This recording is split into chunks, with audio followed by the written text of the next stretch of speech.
Good evening and welcome to Tucker Carlson Tonight. Disgraced Hollywood producer Harvey Weinstein is reportedly planning to flee the country for France, taking a cue from his longtime friend, director and fugitive child rapist Roman Polanski. Weinstein's friends in the movie business and in progressive politics pretend to be stunned and aghast at all of this. This isn't the Harvey Weinstein we knew, they claim in anguished interviews arranged by their publicists. We're appalled. Right. Except it's exactly the Harvey Weinstein they knew, the same one that Seth MacFarlane joked about at the Academy Award nominee announcements. Congratulations, you five ladies no longer have to pretend to be attracted to Harvey Weinstein. When they mock your lechery from the stage of one of the highest-rated shows on television, it's not a secret, and indeed it wasn't.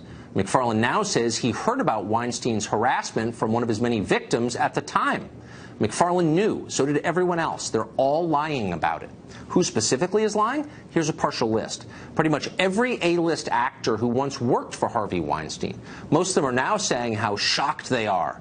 Please. They all knew. A couple of them called the New York Times in 2004 on Weinstein's behalf to stop an expose on his sexual harassment. They didn't know the truth then? Come on, of course they did. That's why they killed the story. NBC News. They had this story months ago, but they didn't run it. Ronan Farrow, a former MSNBC anchor, originally did the investigation for NBC News, but they refused to air it. So he took it to the New Yorker magazine, which published the blockbuster yesterday. NBC News president Noah Oppenheim now says Farrow just didn't have it nailed down. That's absurd. Farrow had videotaped testimony from 8 separate women, according to the Daily Beast, plus the New York Police Department audio tape of Harvey Weinstein confessing. If that's not a solid news story, nothing is. And yet NBC cravenly caved to pressure and killed the piece. They ought to be ashamed. Keep in mind, this is the same company that secretly gave the Billy Bush Access Hollywood tape to the Washington Post during the last campaign, almost a year ago. They're a political shop, not a news organization. They ought to stop pretending otherwise. And then there's Manhattan District Attorney Cy Vance. He clearly had enough evidence years ago to prosecute Harvey Weinstein for groping a model, including that videotape confession. Instead, he let Weinstein go. Shortly after, Harvey Weinstein's lawyer sent Cy Vance a $10,000 donation.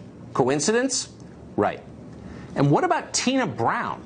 In the late 1990s, Brown left the New Yorker magazine to partner with Weinstein on a magazine called Talk. Brown conceded yesterday there were whispers about Weinstein's behavior. She admits she saw Weinstein routinely give favorable treatment to beautiful women he was cultivating. She saw him quash negative articles about himself by leaking information about other stars. Yet despite all of that, Brown tells us, nobody really knew for sure. Oh, come on. I worked for Talk magazine at the time. Trust me. Tina Brown knew. She was Weinstein's business partner for 2 years and a famously perceptive person. And yet until now, she's never mentioned any of it. And it's not like she hasn't had the chance. For the past 7 years, Tina Brown has run the Women in the World Summit, which brings together socially conscious feminists like Hillary Clinton and Meryl Streep to discuss the challenges women face worldwide. A single word from Brown at any of these conferences might have saved a lot of women a lot of pain at the hands of Harvey Weinstein. But Tina Brown didn't say a word, nor did Hillary Clinton nor Meryl Streep, both longtime friends of Harvey Weinstein's. We could go on and on. Hollywood protected and legitimized Harvey Weinstein with the active help of Democratic Party luminaries like Barack and Michelle Obama. But Weinstein isn't the only predator who has found a welcome home in the movie business. In 1988, film director Victor Salva molested a 12-year-old boy who was acting in a film he was working on. We can be sure this happened because Salva videotaped the crime. Salva was charged, convicted, and served time in prison. Then he went back to work in Hollywood. Walt Disney Studios, the same company that gave you The Lion King and Frozen, hired Salva to direct the film Powder in 1995. Since then, Salva has made several other movies, including the Jeepers Creepers horror franchise. He's also a member in good standing of the Directors Guild of America, whose top officers include left-wing directors Jon Favreau and Ron Howard. By all accounts, nobody in the movie business judges him, and they don't. Hollywood is corrupt. The powerful prey upon the weak, and nobody is held accountable. That's the lesson of the Harvey Weinstein saga. It's a world the police don't touch. It's a world that's unwilling to police itself. It's far past time for the federal government to step in here to protect the vulnerable, and there are many of them. Weinstein and his enablers intimidated the New York Times, NBC News, the Manhattan District Attorney. They're unlikely to be as effective with the Justice Department. Harvey Levin is the founder of TMZ, also hosts Objectified on Sundays at 8 p.m. right here on Fox. We're proud to have him. He has the very latest on this story and has from day one. Harvey, what is the latest? Well, the latest is pretty shocking that Harvey Weinstein's daughter called 911 at about 11 this morning and reported that her dad was suicidal and depressed. And there was a major argument that went down outside of her home. Weinstein was there. They took it into the street. He was screaming at his daughter, "You're making it worse." He tried flagging down a random car to get away, didn't get in the car. They went back in the house. Harvey came back out, jumped in a black Suburban. Before the police arrived, they came roaring over because of the 911 call. And at that point, Remy, the daughter, told police, well, it wasn't really a suicide attempt, it was just a family dispute. So she backed off what she had called about. But, you know, obviously, you know, this is a guy whose world collapsed. You know, his wife left him, he lost his job, he is now the subject of scorn and ridicule all over the world. So it seems like it's taken its toll. So I thought he had left the country, or was planning to go to rehab in France. That was the announcement. Is that still going to happen? Well, we didn't say France. We broke the story that the plan yesterday was for him to take a plane out last night and go to Europe. We don't know where in Europe, but we said Europe. It could have been France. It could have been somewhere else. It changed. He did not go last night. I don't want to say what I know right now, but I will tell you that I wouldn't necessarily bet money that Harvey Weinstein is leaving the country. Right. And that story will develop over the next So we're 8 to 10 hearing, hours. and I don't know if you can comment on this, that he's the subject of a federal investigation, FBI investigation. Could that be related to what you just said? Yeah, look, I have heard this, Tucker. It seems insane to me. I can't believe that's the case. I mean, this is not a federal crime. If there is a crime, he hasn't been charged with anything yet. So I know the story. It seems outlandish to me that the federal government would launch an abstract investigation where there's no criminal investigation that we even know of, thinking that he's going to flee the country. First of all, he's allowed to leave the country because there hasn't been a crime alleged yet. So it doesn't make any sense. Well, he can go anywhere he wants to go. I mean, he's been accused Well, he can go anywhere he wants to go. Women. That's true. He can go anywhere he wants to go. So what's the Justice Department investigating? Right. So what are they investigating? I mean, well, he's been accused by a number of women of rape, so that. Well, you know, but that they haven't even filed civil lawsuits. But if they that's do, right. That's true. But still, even if they do, that's still not any basis for the Justice Department to get involved. Right. You know, he can go to Europe and stay there forever, and what's going to happen if there's a civil lawsuit is there'll be a default judgment. But it makes this story makes no sense, and that's why I mean it just doesn't make any sense to me. So the question is, I think at this stage, who knew what when? You've been there an awful long time. Is it fair to say, can you corroborate what I'm hearing from friends of mine in Los Angeles, that this was stuff that people talked about? Maybe not with the level of detail we have, but that this is not a shock, really. I think that's exactly right. That there have been rumblings of this for a long, long time, many, many years, and you know I have heard it. I never heard specifics. I never heard a specific name attached, but it was just kind of lore in the city and talked about by people, right. Some of whom worked for the company and left. I know some of them, and they talked, but I never knew the level of specificity that we're hearing now. I do know, and I think you've heard it as well, obviously, you know, for example, Sharon Waxman, who was working at the New York Times in 2004, actually wrote a story about him allegedly procuring women outside the country. And according to her, in 2004, Weinstein went to the New York Times and they ultimately gutted the article. So that's what she says. You know, people talked about it. There were definitely people looking into it, but nothing was ever reported. Yeah. Harvey Levin, thanks a lot for joining us. Okay, welcome to Fox. Thank you. This case has exploded. It's big, and there are many new developments. For the latest in this story, we go to our own Trace Gallagher, who's been following it. Trace?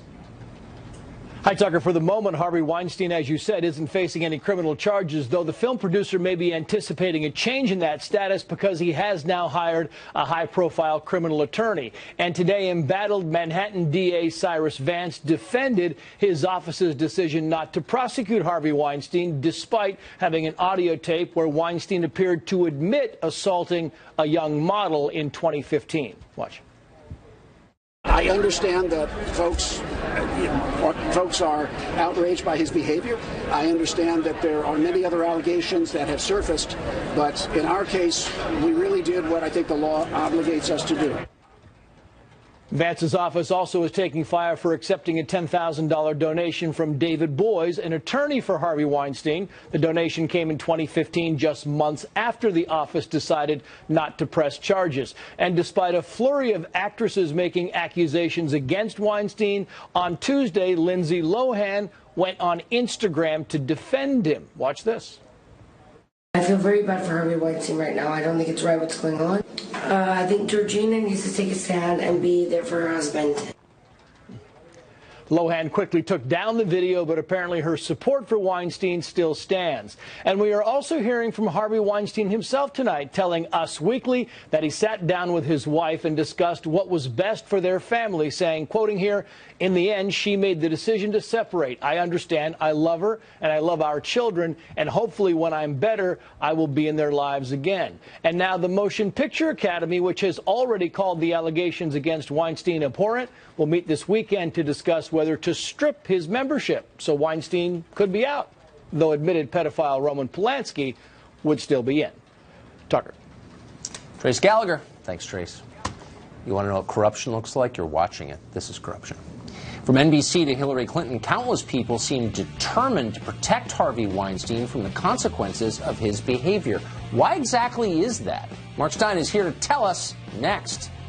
Also, we'll give you the latest on the Las Vegas shooting. Things are getting weirder and more confusing in this investigation, and we have the very latest on it. Stay tuned.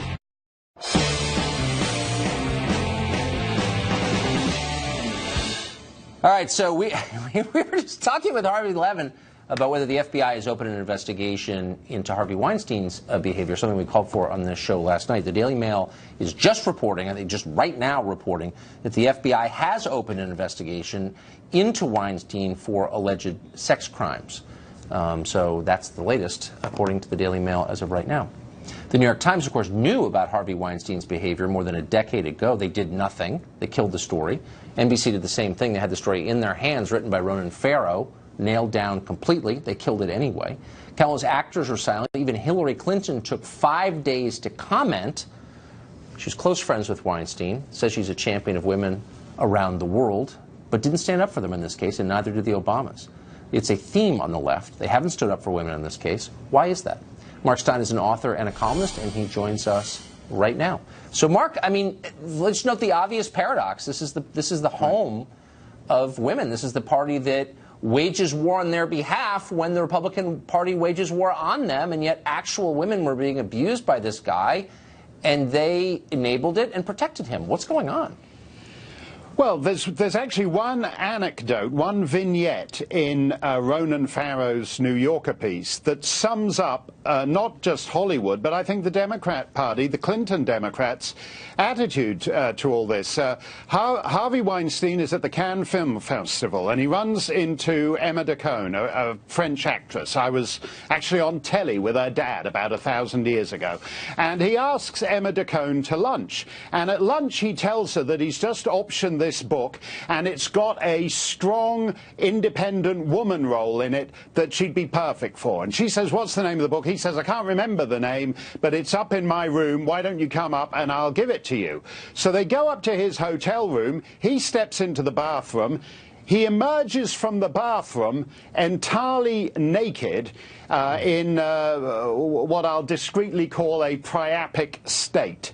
And that's progressive values in Hollywood in a nutshell. Oh, I'm totally committed to more role for fierce, strong, independent women, and I'll consider giving one to you if you come up to my room and sexually service me. That is actually the Harvey Weinstein story, and to a certain extent, that is also the Clinton Democrat story too. Well, it's literally the Bill Clinton story. It's literally so. That's right. What is this psychological transference? Is the people who are committing the crime accusing their opponents of being guilty of the offense because it's somehow a way of expiating their guilt? I mean, why is it that people always accuse, the left always accuses its opponents of doing the exact same thing they're guilty of? Have you noticed this?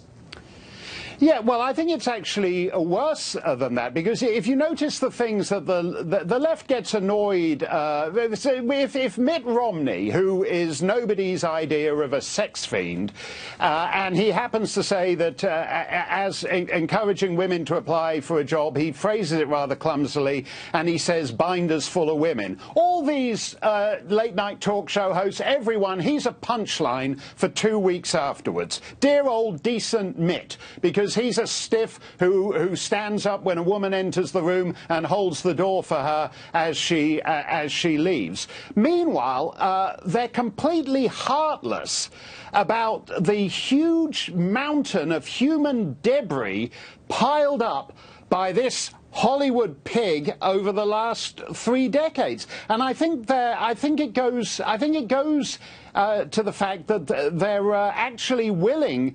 It's the old line about communism: you can't make an omelette without breaking a few eggs.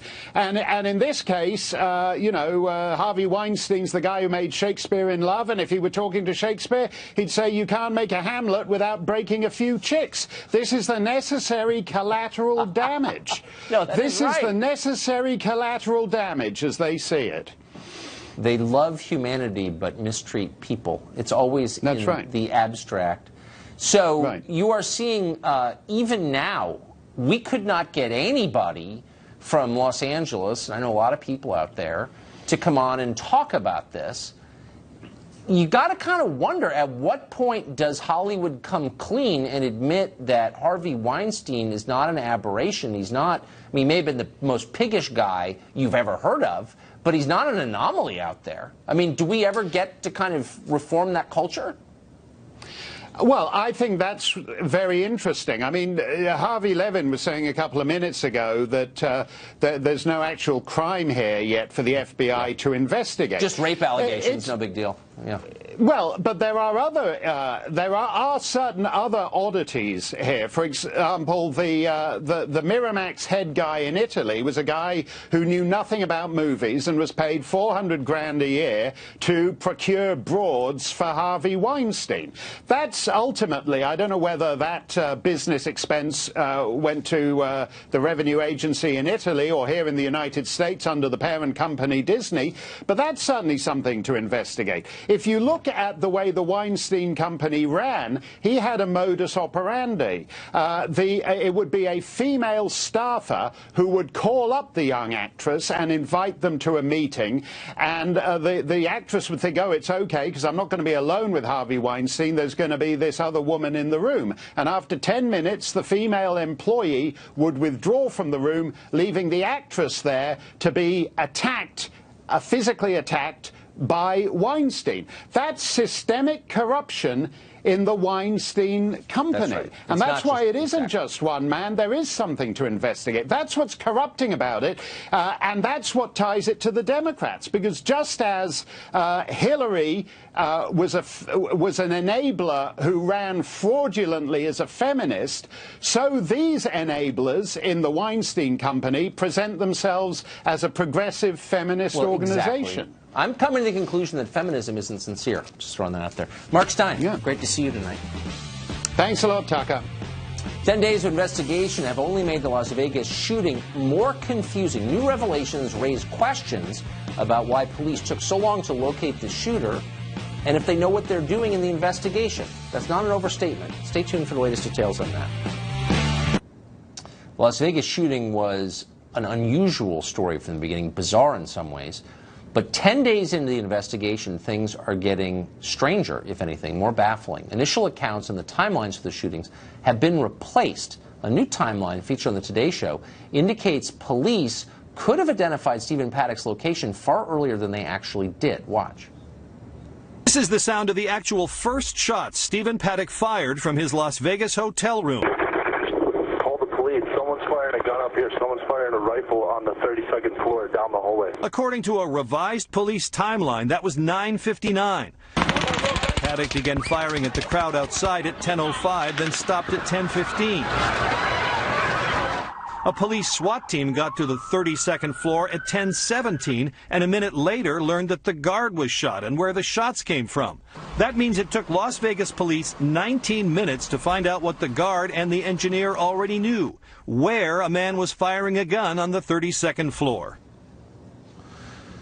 Well, today, hotel engineer Stephen Schuck spoke again about the attack and why the police were so slow to react to it, apparently.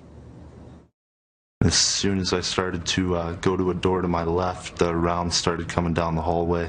I could feel them pass right behind my head. Something hit me in the back, and I took cover. Tried to think how I could get to Jesus because I could see that he was shot in the leg. So I called over the radio what was going on.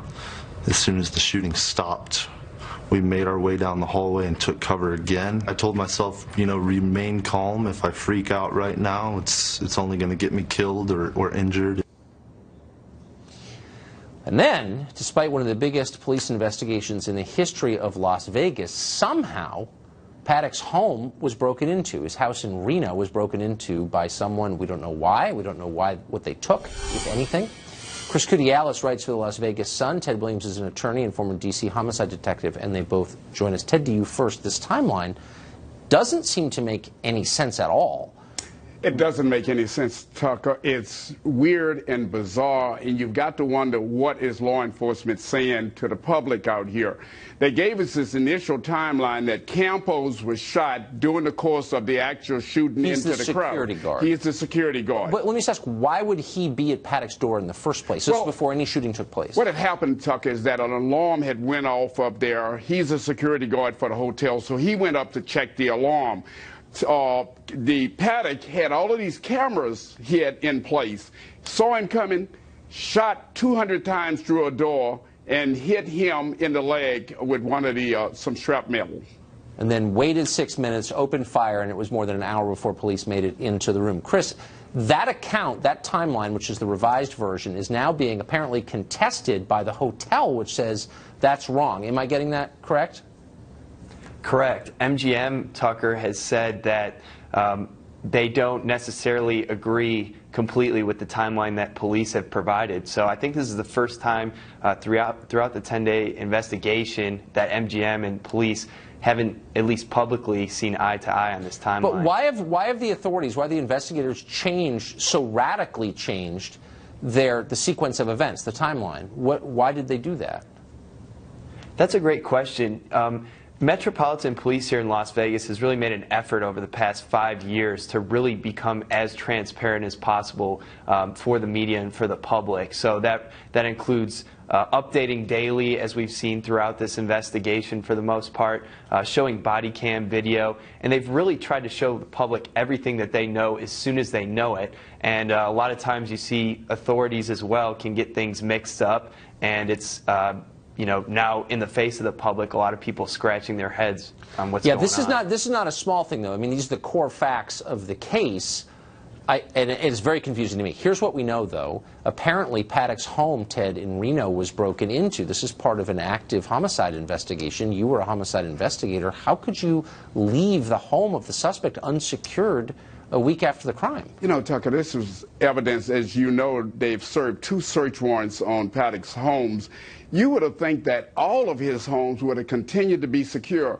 The sad commentary, and we need to admit it, this was Keystone Cop. When I say Keystone Cop, that place should have been secure. It was not, unfortunately. Well, it's just, Chris, I think part of the problem, I mean, the shooter apparently is dead. I mean, we're assuming there was just one shooter. But this shakes the public's faith in anything the investigators say. Again, have they given any indication of what new information they found that caused them to totally rearrange their understanding of what happened? really they haven't. In terms of speaking to the media, they haven't been offered they haven't really offered any new information as to why the timeline shifted. Sheriff Joe Lombardo really kind of staying tight-lipped, if you will, with regards to what happened, why the timeline shifted, other than the fact that the timeline has shifted and that Jesus Campos, the security guard, was found 6 minutes, or he'd been shot 6 minutes before Stephen Paddock opened fire on the crowd.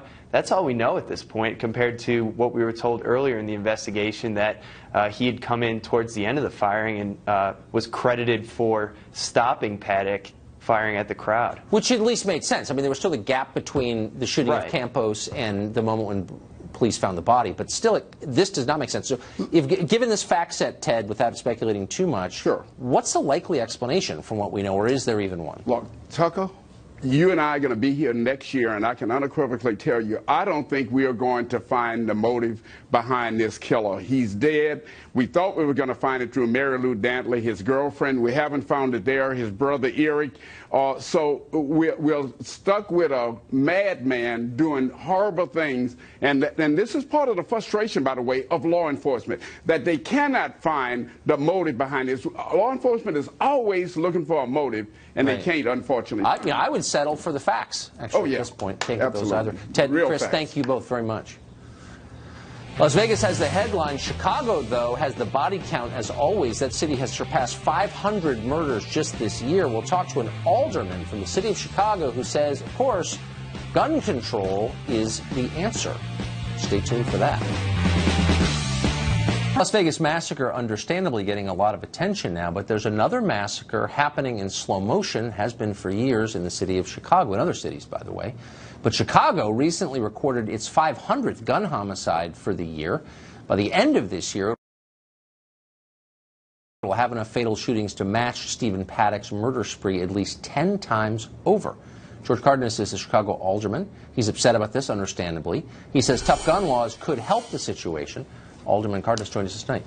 Mr. Cardenas, thank you for joining us. Thanks, Tucker. Thanks for the invite. So I've done this story. I know you're sincerely concerned about this, and I appreciate that.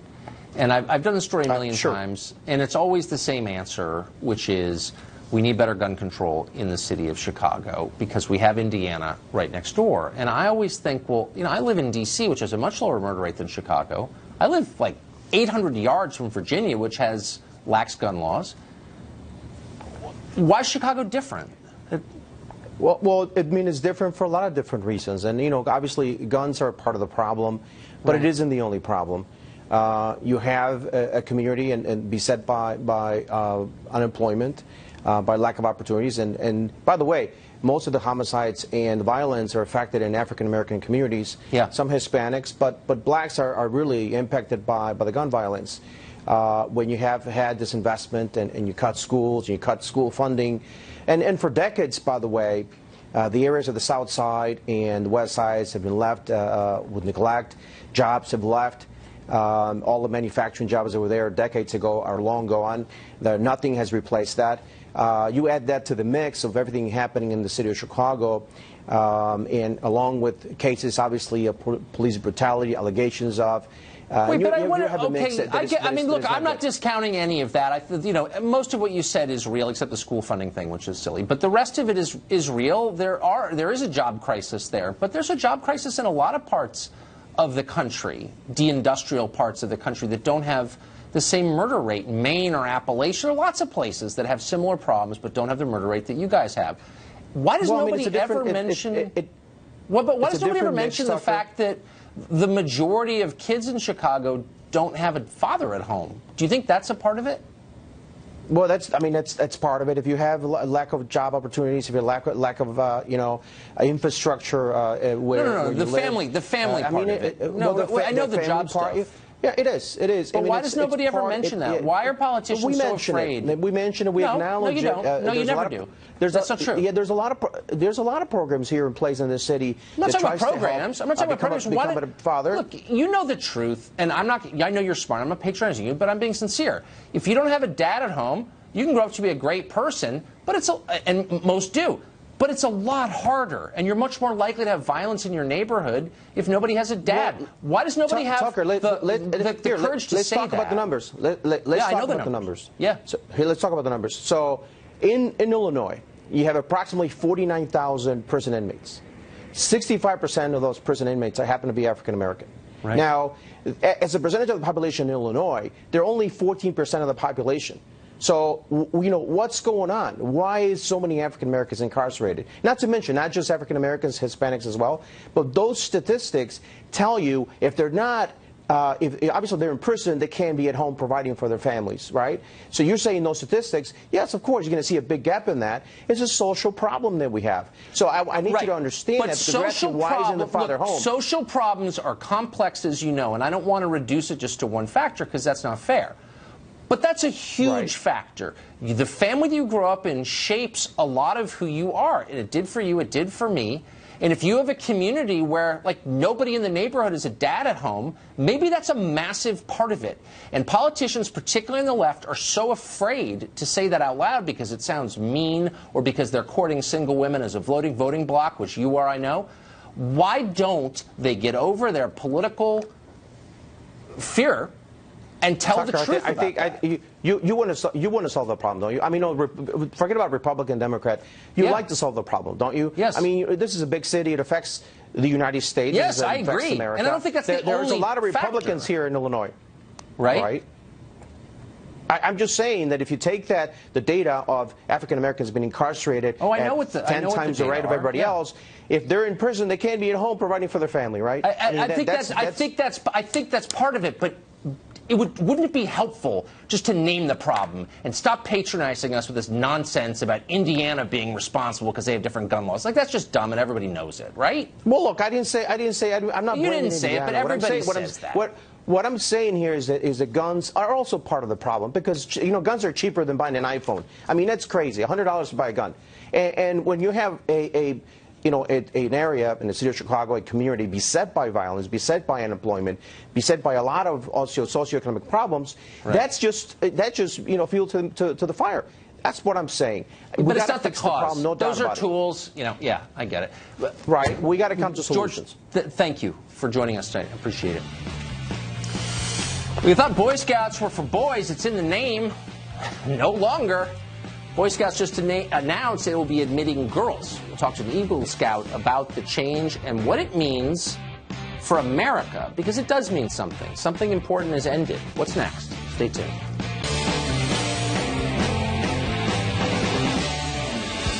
For more than 100 years, the Boy Scouts of America have been teaching boys to be trustworthy, loyal, helpful, friendly, and all the other bits of the Scout law. So, of course, the left has always hated them.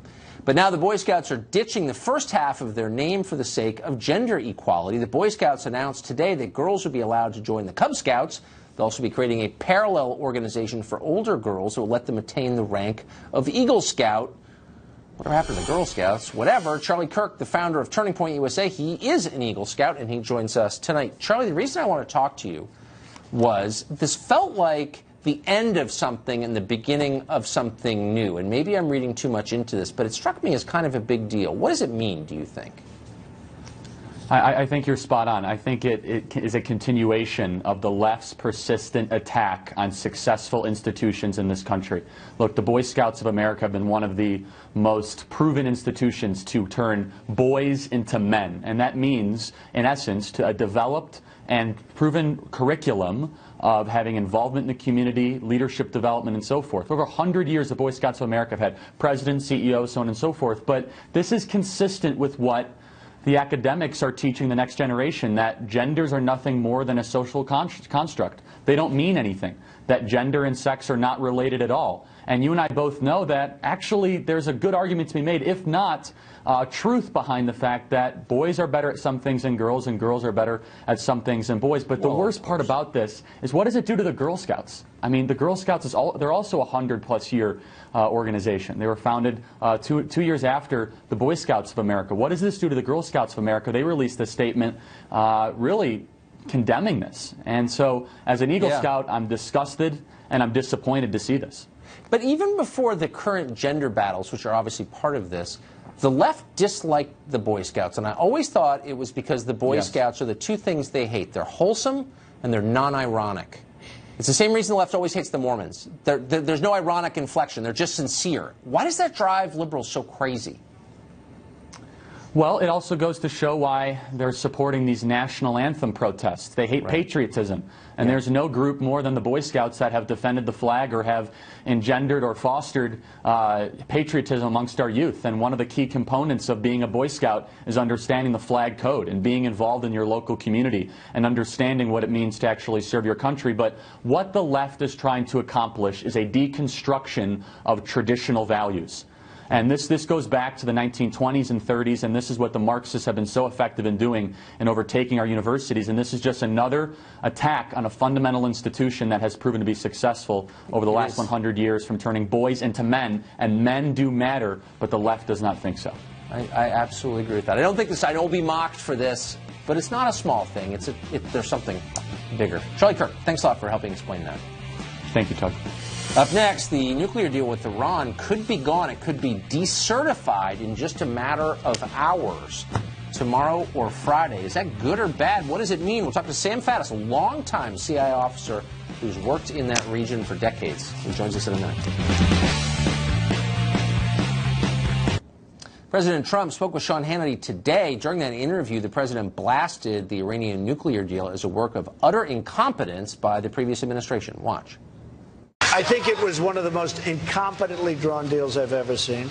$150 billion given. We got nothing. We got nothing. They got a path to nuclear weapons very quickly. And think of this one, $1.7 billion in cash. This is cash out of your pocket. What? You know how many airplane loads that must be? Did you ever see $1 million like a promotion where they have $1 million in $100 bills? It's a lot of. This is $1.7 billion. You'd almost say, who would be authorized to do it? And who are the people that deliver it? You may never see them again, right? Plane loads. But just plane loads. So this is the worst deal. We got nothing. We got nothing. That full interview airs in just a few minutes on Hannity right after the show. Given what the president just said about the nuclear deal, it's no surprise it could be gone soon, maybe in just a few hours, tomorrow or Friday. Reports indicate the president could decertify it in that time. Would that be the right move? What would be the result of that? Sam Faddis is a longtime CIA operations officer, very familiar with that region, and he joins us tonight. Sam, thanks for coming on. Thank you. I think the overwhelming majority of our viewers probably agree with the president that the deal was feckless, badly negotiated. I think most people agree with that. Right. What does it mean to decertify it, to pull out from it? What it means if they decertify it is now the Congress will have the option to reimpose sanctions, U.S. sanctions. That's basically what it means. There's a concern among some people in Washington that there are forces in the foreign policy establishment pushing the U.S. toward an armed conflict with Iran. Do you share that concern? I do share that concern. I mean, I agree 100% that the deal should be scrapped. Yes. We should walk away. Yeah, it's a disaster. Now will be the really difficult part, what we do, how we navigate this territory. And we do not want to be careless. This is a time for really sober judgment. What would it mean to be careless? How could this go wrong after decertification? Well, we have allowed the Iranians out of the box, not just in regard to the Iranian nuclear deal, but across the entire Middle East. We're going to have to push back. We're going to have to get them contained again. There are going to be a million opportunities for that to go wrong, for us to end up exchanging fire with them or end up being dragged into a conflict with them. So this is not a time for hotheads and people that are all eager to start exchanging fire. What would a war with Iran look like? It would be a mess. I mean, this is not a bunch of guys that you can drop a couple of bombs on in a cave, right? This is a major military power with a Navy and Air Force, with ballistic missiles, with allies all over the Middle East. And by the way, allies all over the world. I mean, through Hezbollah, they have the capacity to strike anywhere on the planet. And of course, they're a major ally of Russia. Absolutely. Right. And by this point, other people are even being dragged into this. I am unclear as to where the Turks are right now. Used to be firmly in NATO's camp, now apparently sliding toward the Iranians. So there's this idea finally that you could delay the advancement of the Iran nuclear program by air, by lobbing in ordnance. Is that realistic? You know, the first thing I always think when somebody says that is, you better know where everything is, right? That presupposes some really superb intelligence. As a guy who worked that for a long time, I'm not confident that you can do that. Are you confident that we have superb intelligence from the region? No, I'm not confident that we have superb intelligence. I bet our intelligence on the Iranian nuclear effort is mediocre at best, to be honest. Coming from someone who gathered intelligence for a long time, not reassuring. Sam Faddis, thank you for joining us and for that perspective. Thank you. The hour has passed more quickly than we imagined, like life itself. That's it for us tonight. Tune in every night at 8 to the show that's the sworn enemy of lying, pomposity, smugness, and groupthink. I think we've got about 40 seconds until Sean Hannity sits down with the president, President Trump, for a long interview. You can watch that in its entirety coming up on Hannity right after this. Tomorrow night, we'll be gathering up some of the many threads